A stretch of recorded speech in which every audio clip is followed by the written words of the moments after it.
The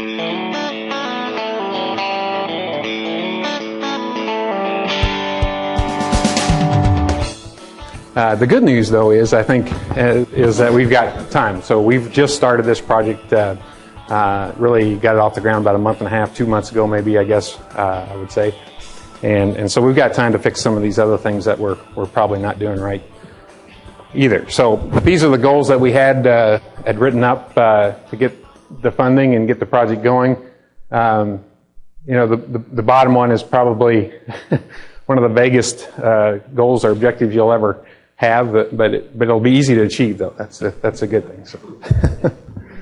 The Iowa Pork Producers Association was probably I would say the impetus for this. They were the ones that kind of put the burr in our saddle, and so Howard Hill, Jeff Snell, who is no longer with Iowa Pork Producers. Those of you that know him, he just within the last week, I think, took a job with with a co-op in Des Moines, and then John Kaspers, and then a group at Iowa State, including Tiffany.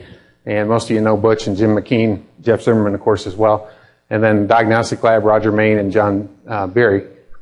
And so the funding that we have is Iowa Pork Producers, PIC, PRRS Cap, and then Boehringer Ingelheim Vet Medica. So we have good source of good source of support. These are the veterinarians in Iowa County, Iowa County that are working with us. And that's one thing I think that group of stakeholders, I would say, is one that we can probably check off to say, yeah, we got them on board already. Now, that wasn't from any effort on our part. They just really have been with us the whole, right from the start. And so that's not a problem. We do have some problems, though, and I'll point those out later. We also have made an effort to involve the veterinarians outside of the county who are bringing pigs in or have pigs coming into the area. And that's what's, I think, maybe a little unique about our project compared to some of the others, is that we do have a lot of pigs coming into the area. When I say a lot, we have a fair number of pigs coming in the area. Anywhere you go in Iowa, you're going to have pigs coming in. So we've got that as one of the unique things. And I think, though, we haven't confirmed this in all cases, but most of those sources are negative when they come in, at least. Right? And then that was Lisa Beckton at Pork Board and Dave Schmidt as a state vet. So this is the project area, Iowa County there on the left. University of Iowa is in the county just to the right there, in Johnson County. This specifically is the part of the county that we're including. And so we've identified a subsection of that county. Go ahead, Matthew. So there's 36 sites there. I'd say half of them are finishers, and then the rest are a mix. We currently have 12 of those enrolled. And here's where they all are on the map of Iowa County again. And again, this is Iowa City over here. University of Iowa is located there.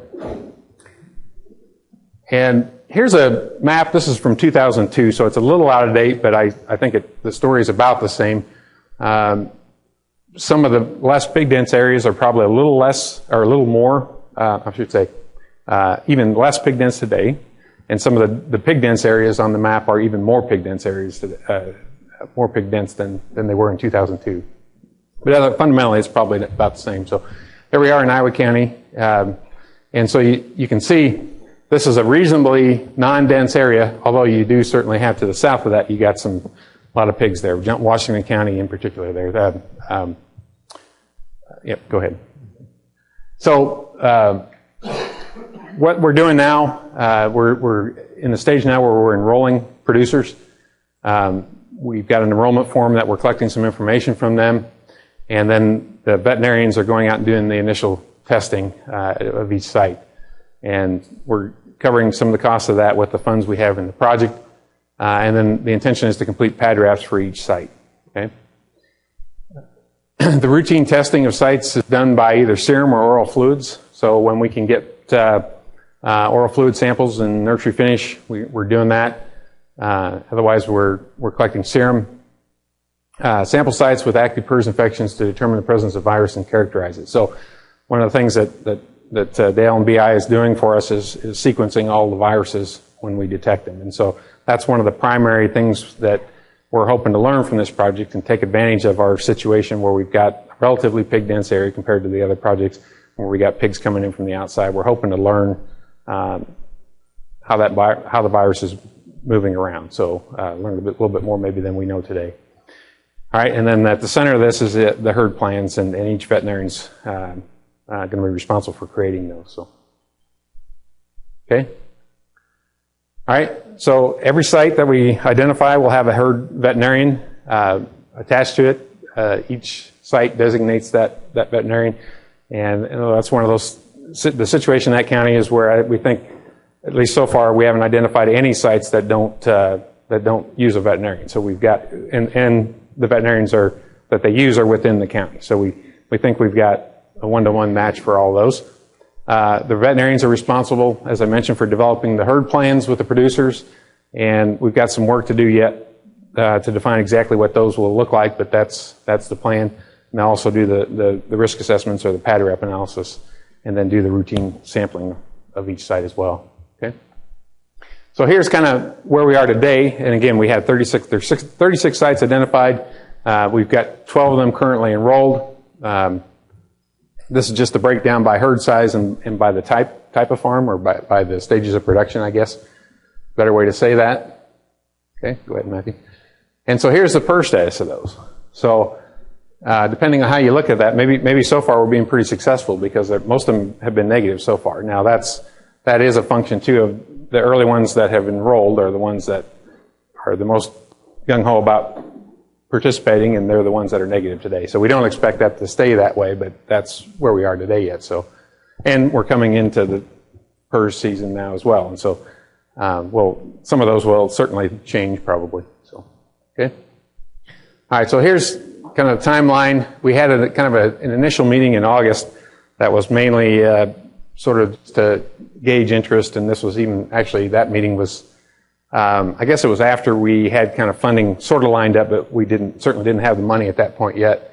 So the September meeting was the first one we actually had the money in place and was ready to go. We did a PRRS training though in August in anticipation, and then we started enrolling sites in about the middle of September, and so we're getting ready to have the third producer meeting in about 2 weeks here. So we had hoped to be a lot further along in the testing of sites, and I think the combination of the harvest and other things going on that have slowed us down a little bit there. All right, so the challenges. We got some T and some P. I guess the T is that we're a relatively pig dense area with wean and feeder pigs moving in and out of the area, as I mentioned, and so we've got to deal with that. But that's I think we're hoping to learn and maybe share that with others. And then the producer recruitment. That's the big challenge so far. And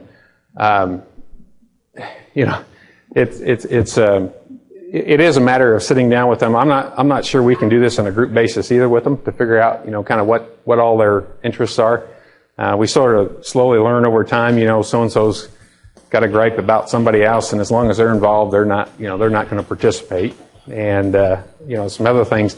And so I think we're just going to have boots on the ground to figure this out. I don't know how else to do that. I'd be curious to hear others' experiences, but I don't think you can just have a meeting. Bob, you can correct me if I'm wrong. I don't know if Bob's in the room yet, but I don't think you can just bring them all in the room and say, hey, what's in this for you, and what are you concerned about? And I think there's just, at least the people we're dealing with now, there's just too many issues that we have to work around, and it's going to be more of probably a one-on-one thing. So we've got some work to do, no doubt there. So, and then of course funding, in order to get that, be able to keep it going long enough to get through all that, I think will be a challenge to find the funding. So.